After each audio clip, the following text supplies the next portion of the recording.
Hello, আসসালামু আলাইকুম। তো এখন বাজে 11টা। এখন ঘুম থেকে উঠছি, যেহেতু সকালে কোনো রান্না বান্না নাস্তা টাস্তা বানানো না। এখন উঠছি, এখন থালা বাসন মাজবো আর অন্যান্য কাজ করবো। তো আমি সকালবেলা আজকে উঠেই সকাল না 11টায় উঠছি। তো 11টায় উঠে আগে উঠা ঝাড় দিতেছি। আর এই যে আমার ননদের ছেলে রাফসান ওই জায়গা দিয়ে খেলতেছে, দৌড়াদৌড়ি করতেছে। আর উঠানটা অনেক বেশি পাতা পড়ছে, মানে রাত্রে বাতাস হয়েছিল তো পাতা পড়ছে। আর আমের মুকুল এগুলো পরে উঠানটা একদম নোংরা হয়ে গেছে। তো উঠান ঝাড় দেওয়া শেষ। তারপরে কালকে যে থালা বাসনগুলো আছে ওইগুলা একবারে বসছি মাজতে। তো মাজা শেষে রান্না করব। তো আমি সকালে কাজ বাজ করার পরে কিন্তু আরো অনেক বেশি কাজ করতে, তার জন্য ব্যস্ত হয়ে গেছিলাম, তো আর ব্লগ করতে পারিনি। তারপরে সন্ধ্যার পরে ইফতারি করে আমাদের বাসায় চলে এসেছি, সেটাও ব্লগ করতে পারিনি। মানে এই বাসায় আসবো আর তখনই ঝড় বাতাস উঠাইছে, কাজ চলে গেছে একদম অন্ধকার, তো আর ভিডিও করা হয় নাই। তো বাসায় এসে রেস্ট নেওয়ার পরে এখন আমি একটু চা বানাইছি। আর আজকে কিন্তু ঝড় ঝড় বলবো না, বৃষ্টি আর প্রচুর বাতাস হইতেছে। তো এই বছরের প্রথম ঝড় বৃষ্টি আর যাই বলো হইতেছে, মানে বৃষ্টি হইতেছে। তো ঈদের আগে বৃষ্টি হয়ে যাওয়া ভালো, ঈদের দিন না নামুক, সবাই আমি আনন্দ করি সবাই মিলে।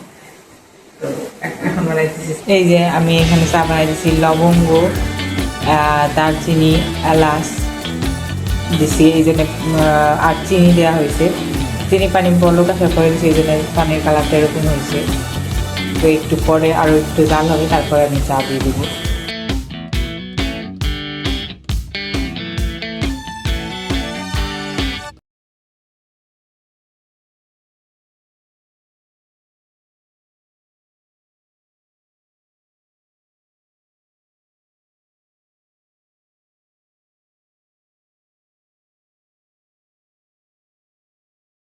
এই যে ঋতু ফেসবুকে, কি এটা ফেসবুকে রেসিপি দেখছে না, টিকটকে আঙুর মাখার রেসিপি দেখে জঘন্য আঙুর মাখা করছে।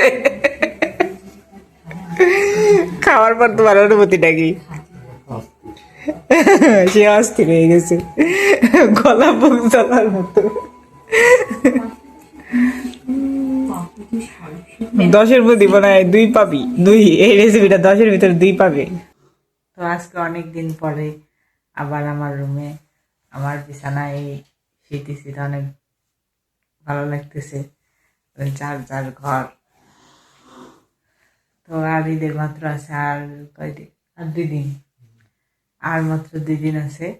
আর আমার ড্রেসিং টেবিল আর ওয়ার্ড্রোব গোছানো হয়েছে, কসমেটিকের ড্রয়ারটা গোছানো হয়। তো ড্রেসিং টেবিল আর ওয়ার্ড্রোবটা গোছানো লাগবে, তাহলে একদম ফিটফাট কমপ্লিট আমার রুম গোছানো। আর আমার শ্বশুর বাড়ি আমার রুম আমি অলরেডি গুছাই রেখে আইছি, দেখানো হয় না ভিডিওতে। অনেক ব্যস্ততার, মানে অনেক দ্রুত কাজ সেরে গোসল করে আবার ইফতারির জন্যই করছি, তারপরে এই বাসায় চলে আসি।